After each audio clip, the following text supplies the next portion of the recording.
Hello മക്കളെ, അപ്പോൾ നമ്മൾ കഴിഞ്ഞ വീഡിയോയുടെ കണ്ടിന്യൂഷൻ ആണ് ഈ വീഡിയോയിൽ ചെയ്യുന്നത്. സോ കഴിഞ്ഞ വീഡിയോയിൽ നമ്മൾ എടുത്തിരുന്നത് 9th സ്റ്റാൻഡേർഡിലെ പൊളിറ്റിക്കൽ സയൻസിലെ ചാപ്റ്റർ 1 ആയ what is democracy, why is democracy എന്ന ചാപ്റ്റർ ആണ്. ഓക്കെ, സോ നമ്മൾ ആദ്യത്തെ വീഡിയോയിൽ എന്താണ് ഡെമോക്രസി, അതിൻ്റെ ഇമ്പോർട്ടൻറ്റ് ഫീച്ചേഴ്സ് നമ്മൾ നോക്കി. പിന്നെ നോൺ ഡെമോക്രാറ്റിക് ഗവൺമെൻറ്റിൻ്റെ കുറച്ച് എക്സാമ്പിൾസ് ഒക്കെ നമ്മൾ നോക്കി. ഓക്കെ, ഇനി നമുക്ക് ഇന്നത്തെ പോർഷൻസ് ഏതൊക്കെയാണെന്ന് നമുക്ക് നോക്കാം. സോ ഫസ്റ്റ് എന്ന് പറയുന്നത് rule of law and respect for rights ആണ്. ഓക്കെ, സോ ഒരു ഡെമോക്രാറ്റിക് ഗവൺമെൻറ് ആണെങ്കിൽ അവിടെ എന്താണ്, റൂൾ ഓഫ് ലോ ഉണ്ടാവും, അതുപോലെ ആളുകളുടെ സിറ്റിസൺസിന്റെ റൈറ്റിനെ റെസ്പെക്ട് ചെയ്യുന്നുണ്ട് അല്ലേ. നമുക്ക് ഇവിടെ നോക്കാം, ഇവിടെ മറ്റൊരു കേസാണ് ഇവിടെ കൊടുത്തിട്ടുള്ളത്. ഇൻ ദ ഇയർ 1980, അപ്പോൾ സിംബാബ്വേയിലെ കേസാണ് ഇവിടെ കൊടുത്തിട്ടുള്ളത്, സിംബാബ്വെ എന്ന് പറഞ്ഞ കൺട്രിയുടെ. ഓക്കെ, 1980 സിംബാബ്വെക്ക് ഇൻഡിപെൻഡൻസ് കിട്ടുന്നത്. And the leader Robert Mugabe of the ZANU-PF party which led for the freedom struggle ruled the country. അപ്പോൾ ഈ കൺട്രിയുടെ ഫ്രീഡം സ്ട്രഗിളിനെ ലീഡ് ചെയ്ത ഒരു പാർട്ടിയാണ് ഈ ZANU-PF പാർട്ടി എന്ന് പറയുന്നത്. സോ ഈ ZANU-PF പാർട്ടിയുടെ ലീഡറാണ് ഈ പറയുന്ന Robert Mugabe. Okay, the President Mugabe used malpractices in elections so that ZANU-PF always won. അപ്പോൾ ഈ ZANU-PF പാർട്ടിയാണ് ഇവിടെ ഈ സിംബാബ്വെ എന്ന് പറഞ്ഞ കൺട്രിയിൽ എപ്പോഴും ഇലക്ഷനിൽ ജയിച്ചിരുന്നത്. ഓക്കെ, ഈ റോബർട്ട് മുഗാബെയാണ് ഈ പാർട്ടിനെ ലീഡ് ചെയ്തിരുന്നത്. അദ്ദേഹമായിരുന്നു ഇവിടുത്തെ പ്രസിഡന്റ് എന്ന് പറയുന്നത്. സോ അദ്ദേഹം എന്താണ്, കുറേ മാൽ പ്രാക്ടീസസ് ഇലക്ഷൻസിൽ കണ്ടക്ട് ചെയ്തിരുന്നു അല്ലേ, കള്ള വോട്ട് അങ്ങനെയുള്ള കുറേ മാൽ പ്രാക്ടീസസ് ഇലക്ഷൻസിൽ നടത്തിയാണ് ഇദ്ദേഹം എപ്പോഴും അദ്ദേഹത്തിന്റെ പാർട്ടിയായ ZANU-PF പാർട്ടിനെ ജയിപ്പിക്കാൻ വേണ്ടിയിട്ട് ഇത്തരത്തിലുള്ള പ്രാക്ടീസസ് ആണ് നടത്തിയിരുന്നത്.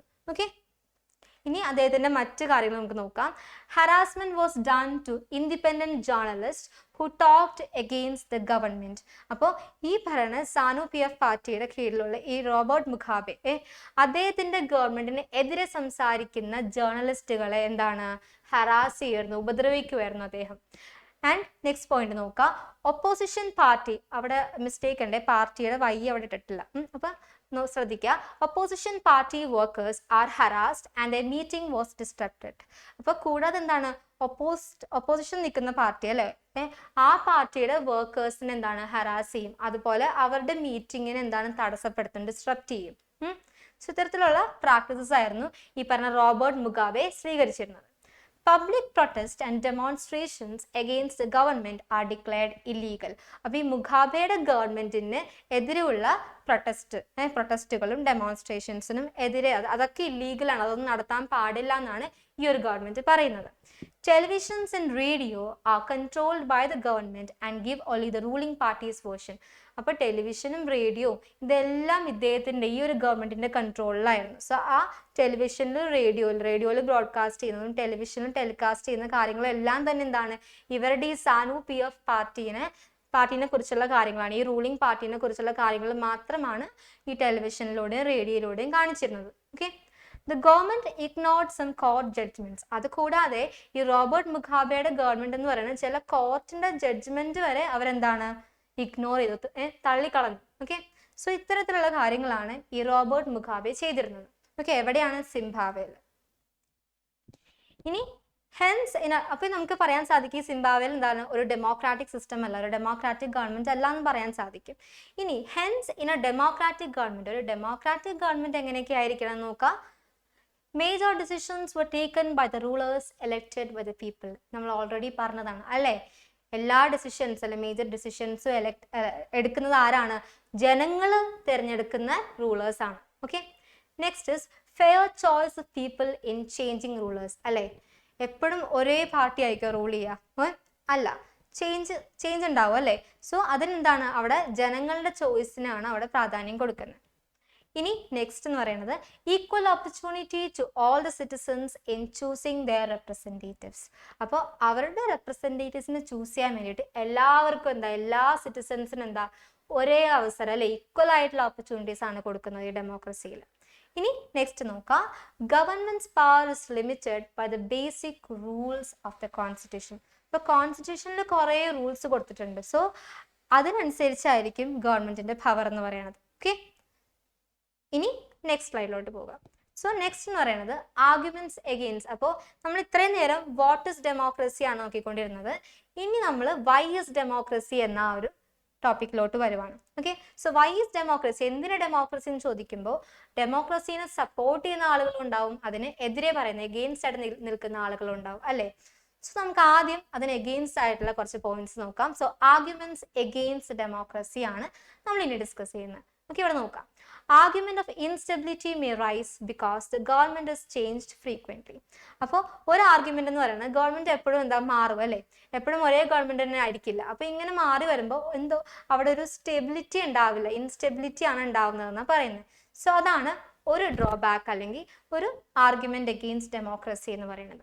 ഇനി അടുത്തതാണ് political competition and power play can take the dominance over morality. ഇപ്പോൾ പൊളിറ്റിക്കൽ കോമ്പറ്റീഷൻ അല്ലെ, പൊളിറ്റിക്കൽ പാർട്ടീസ് തമ്മിൽ അല്ലെങ്കിൽ കാൻഡിഡേറ്റ്സ് തമ്മിൽ ധാരാളം കോമ്പറ്റീഷൻസ് ഉണ്ടാവും അല്ലേ, ആർക്കാണ് കൂടുതൽ പവർ, അങ്ങനെയുള്ള കോമ്പറ്റീഷൻസ് കൂടുതലുണ്ടാവും. സോ ഇതെന്താണ് ഒരു പാർട്ടി ഡോമിനേറ്റ് ആയിട്ട് നിൽക്കാനുള്ള കാരണമായി മാറുന്നു. സോ ഇതാണ് മറ്റൊരു ആർഗ്യുമെന്റ് അഗെയിൻസ്റ്റ്.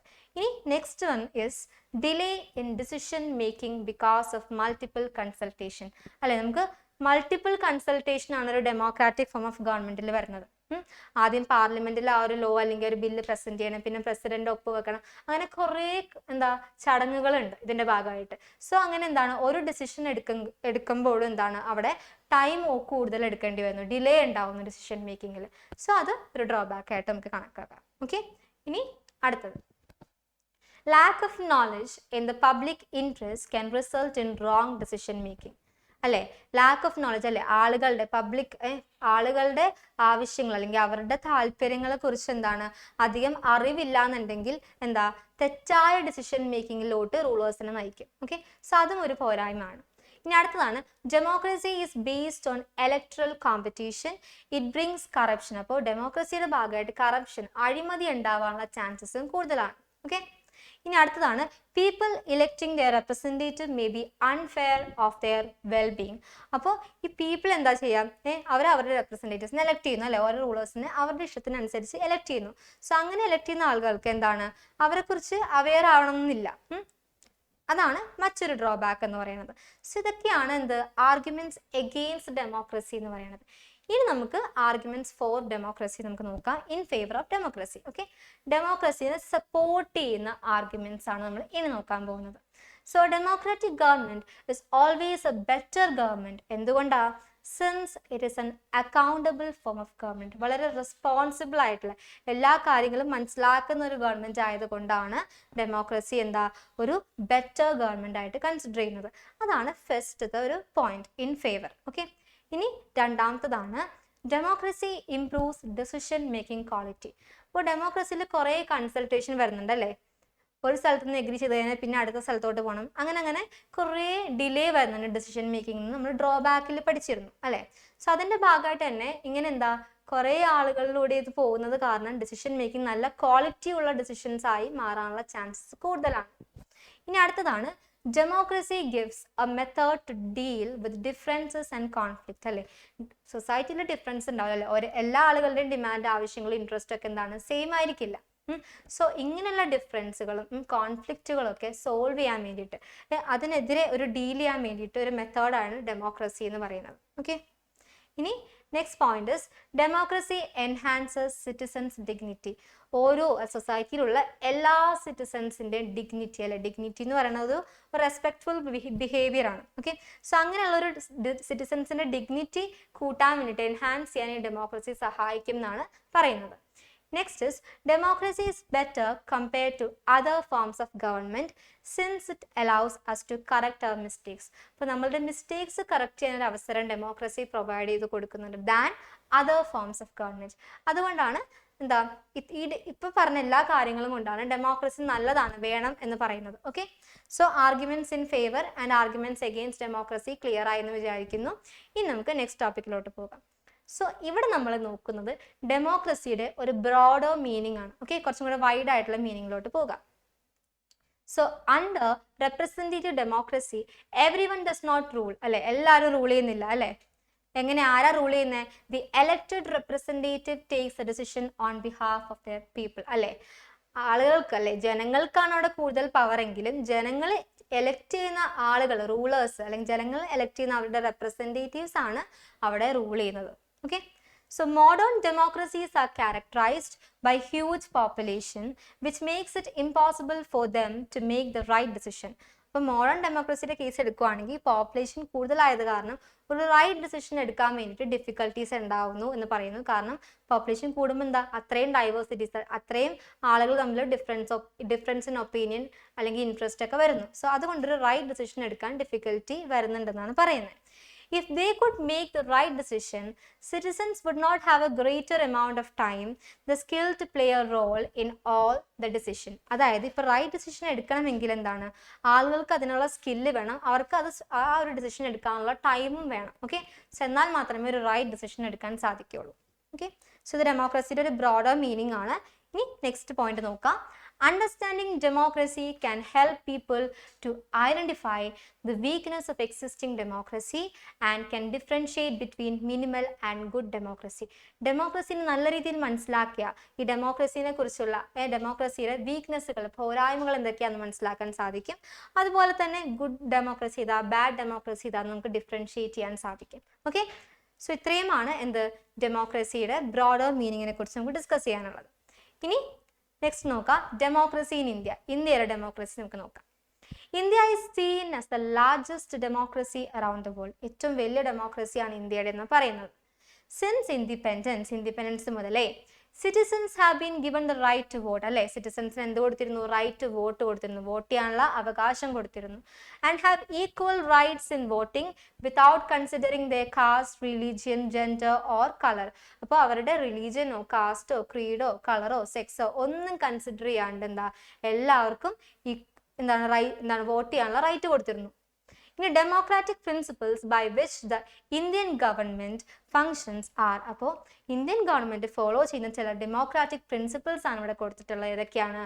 സോവറീൻ എന്ന് പറഞ്ഞാൽ സുപ്രീം പവർ അല്ല, ജനങ്ങൾക്കാണ് ഏറ്റവും ഹയസ്റ്റ് പവർ ഉള്ളത്. പിന്നെ സോഷ്യലിസം ഫോളോ ചെയ്യുന്ന, അതായത് സൊസൈറ്റീനെ ഫുള്ളായിട്ട് കൺസിഡർ ചെയ്യണം എന്നുള്ള ഒരു കാര്യമാണ് സോഷ്യലിസ്റ്റ് എന്ന് പറഞ്ഞാൽ. പിന്നെ സെക്യുലർ, ഡെമോക്രാറ്റിക് ആൻഡ് റിപ്പബ്ലിക്. ഇത്തരത്തിലുള്ള ഡെമോക്രാറ്റിക് പ്രിൻസിപ്പിൾസ് ആണ് ഇന്ത്യൻ ഗവൺമെന്റ് സ്വീകരിച്ചിട്ടുള്ളത്. ഓക്കെ, ഇനി നെക്സ്റ്റ് നോക്കാം. Elections are held after every 5 years. ഓരോ 5 വർഷം കൂടുമ്പോഴാണ് നമ്മൾ ഇന്ത്യയിൽ എലക്ഷൻസ് കണ്ടക്ട് ചെയ്യുന്നത്. നമുക്ക് അറിയാവുന്ന കാര്യമാണ് അല്ലേ. Government officials work under the election commission during the election days. അപ്പോൾ ഈ ഇലക്ഷൻ്റെ കാര്യങ്ങൾക്ക് ശ്രദ്ധിക്കാൻ വേണ്ടി ഒരു ഇലക്ഷൻ കമ്മീഷൻ ഉണ്ട്. അപ്പോൾ ഈ ഇലക്ഷൻ കമ്മീഷന്റെ കീഴിലാണ് ഗവൺമെന്റ് ഒഫീഷ്യൽസ് ഒക്കെ വർക്ക് ചെയ്യുന്നത് ഡ്യൂറിങ് എപ്പോഴാണ്? ഇലക്ഷൻ്റെ സമയത്ത്, ഇലക്ഷൻ ഡേയ്സ്. ഓക്കെ, സോ ഇത്രയും പോർഷൻസ് ആണ് നമുക്ക് ഈ ഒരു ചാപ്റ്ററിൽ പഠിക്കാനുള്ളത്. സോ എല്ലാം ക്ലിയർ ആയി എന്ന് വിചാരിക്കുന്നു. That's all. അപ്പോൾ ഇനി നമ്മൾ നോക്കാൻ പോകുന്നത് മറ്റൊരു ടോപ്പിക്കായ വൈ ഡെമോക്രസി. നമ്മൾ ഓൾറെഡി നോക്കിയതാണ്. ഇത് അതിൻ്റെ കുറച്ചും കൂടി പോയിന്റ്സ് ആഡ് ചെയ്തിട്ടുള്ള ഒരു സ്ലൈഡാണ്. നമ്മൾ arguments in favour, arguments against democracy ഒക്കെ പഠിച്ചില്ലേ? സോ അതേ കാര്യങ്ങൾ തന്നെയാണ് ഇവിടെ മെറിറ്റ്സ് ആയിട്ടും ഡീമെറിറ്റ്സ് ആയിട്ട് കൊടുത്തിട്ടുള്ളത്. സോ വൈ ഡെമോക്രസി എന്നുള്ളത് ചോദിക്കുമ്പോൾ ഈ മെറിറ്റ്സും ഡീമെറിറ്റ്സും എഴുതിയാൽ മതി. സോ നമുക്ക് ആദ്യം മെറിറ്റ്സ് നോക്കാം. In a democracy, the dignity of citizens is maintained. അല്ലെ, സിറ്റിസൺസിന്റെ ഡിഗ്നിറ്റി അല്ലെ, അവർക്ക് കിട്ടുന്ന റെസ്പെക്ട് അത് മെയിൻറ്റെയിൻ ചെയ്യുന്ന ഒരു ഫോം ഓഫ് ഗവൺമെന്റ് ആണ് ഡെമോക്രസി എന്ന് പറയുന്നത്. ഇനി രണ്ടാമത്തെ നോക്കാം. It improves the quality of decision making. ഞാൻ നേരത്തെ പറഞ്ഞ പോലെ കുറേ കൺസൾട്ടേഷൻസ്, ഒരു ഡിസിഷൻ എടുക്കാൻ വേണ്ടി കുറേ കൺസൾട്ടേഷൻസ് ഒരു ഡെമോക്രാറ്റിക് സിസ്റ്റത്തിലുണ്ട്. അതുകൊണ്ട് തന്നെ എടുക്കുന്ന ഡിസിഷൻസ് എന്താ, നല്ല ക്വാളിറ്റി ഉള്ളതായിരിക്കും. Provides A path for resolving conflicts. ഇപ്പോൾ കോൺഫ്ലിക്റ്റുകൾ ഉണ്ടെങ്കിൽ തന്നെ അത് റിസോൾവ് ചെയ്യാനുള്ള ഒരു ഓപ്പർച്യൂണിറ്റിയാണ്, ഒരു മാർഗമായിട്ട് നമുക്ക് ഡെമോക്രസീനെ കാണാം. ഇനി the form of government is more accountable. നല്ല റെസ്പോൺസിബിൾ ആയിട്ടുള്ള, കുറച്ചും കൂടി അക്കൗണ്ടബിൾ ആയിട്ടുള്ള ഒരു ഗവൺമെന്റ് ആണ് ഡെമോക്രസി എന്ന് പറയുന്നത്. ഇനി the government abides by the constitution as it is answerable to the citizens. അല്ലെ, ഗവൺമെന്റ് എന്ന് പറയുന്നത് സിറ്റിസൺസിന് ആൻസറബിൾ ആയിട്ടുള്ള ആളുകളാണ്, സിറ്റിസൺസിന് ആൻസർ ചെയ്ത് കൊടുക്കേണ്ട ആളുകളാണ്. എന്തെങ്കിലും പ്രശ്നം വന്നു കഴിഞ്ഞാൽ അവിടെ എന്താ ഉത്തരം പറയേണ്ടത് ആരാണ്? ഈ ഗവൺമെന്റ് ആണ്. അതുകൊണ്ട് തന്നെ ഗവൺമെന്റ് എന്താ, കോൺസ്റ്റിറ്റ്യൂഷനിൽ പറയുന്ന കാര്യങ്ങൾക്ക് അനുസരിച്ച് വേണം പ്രവർത്തിക്കാൻ വേണ്ടിയിട്ട്. ഓക്കെ, ഇനി നെക്സ്റ്റ് നോക്കാം. ഇനി ഇപ്പൊ എന്താ, മെറിറ്റ്സ് കഴിഞ്ഞു അല്ലേ. ഇനി ഡീമെറിറ്റ്സ് ആണ്. ഡീമെറിറ്റ്സ് ഓഫ് ഡെമോക്രസി എന്ന് പറയുന്നത് a democratic government might not be stable as the leaders keep on changing. നമ്മൾ നേരത്തെ പറഞ്ഞ പോലെ ഒരു സ്റ്റെബിലിറ്റി ഉണ്ടാവില്ല. കാരണം എന്താ, ലീഡേഴ്സ് എപ്പോഴും മാറിക്കൊണ്ടിരിക്കും. Next is morality may not always prevail in the government. Morality അല്ലെ, നല്ലത് ചെയ്തത് അങ്ങനെയുള്ള കാര്യങ്ങൾ എപ്പോഴും ഉണ്ടാവണം എന്നില്ല. there might be corruption in relation to electoral competition. Electoral competition എന്ന് പറഞ്ഞാൽ പൊളിറ്റിക്കൽ പാർട്ടീസും അതുപോലെ കാൻഡിഡേറ്റ്സും തമ്മിലുള്ള എമൗണ്ട് ഓഫ് കോമ്പറ്റീഷൻ ആണ്. അവർ തമ്മിലുള്ള കോമ്പറ്റീഷൻ്റെ അളവുകളെയാണ് ഈ ഇലക്ടോറൽ കോമ്പറ്റീഷൻ എന്ന് പറയുന്നത്. സോ ഈ ഇലക്ടോറൽ കോമ്പറ്റീഷൻ്റെ ഭാഗമായിട്ട് എന്താ കറപ്ഷൻസ്, അഴിമതികൾ ഉണ്ടാവാൻ ചാൻസസ് ഉണ്ട്. ഇനി last is ordinary people would not choose the best leader. They might not have a proper idea about governance. അതായത് ഓർഡിനറി ആയിട്ടുള്ള ആളുകൾ ബെസ്റ്റ് ആയിട്ടുള്ള ലീഡറിനെ തന്നെയാണ് അവർ ചൂസ് ചെയ്തിട്ടുണ്ടാവുക, അവരെ എലക്ട് ചെയ്തിട്ടുണ്ടാവുമെന്ന് ഒരിക്കലും പറയാൻ സാധിക്കില്ല. കാരണം അവർക്ക് പ്രോപ്പർ ആയിട്ടുള്ള ഗവർണൻസിനെ കുറിച്ചൊരു ഐഡിയ ഉണ്ടാവില്ല. സോ അതുകൊണ്ട് തന്നെ അവർ എലക്ട് ചെയ്യുന്ന ലീഡർ അല്ലെങ്കിൽ അവർ എലക്ട് ചെയ്യുന്ന റെപ്രസെൻറ്റേറ്റീവ് എന്ന് പറയുന്നത് ബെസ്റ്റ് ഒരു ലീഡർ ആണെന്ന് പറയാൻ സാധിക്കില്ല. സോ ഇത്രയും കാര്യങ്ങളാണ് നമുക്ക് ഡിസ്കസ് ചെയ്യാനുള്ളത് ഈ ഒരു ചാപ്റ്ററിൽ. സോ മൊത്തം ഈ ഫുൾ ചാപ്റ്റർ മനസ്സിലായെന്ന് വിചാരിക്കുന്നു. ഇത്രയേ ഉള്ളൂ. Thank you. കഴിഞ്ഞില്ല.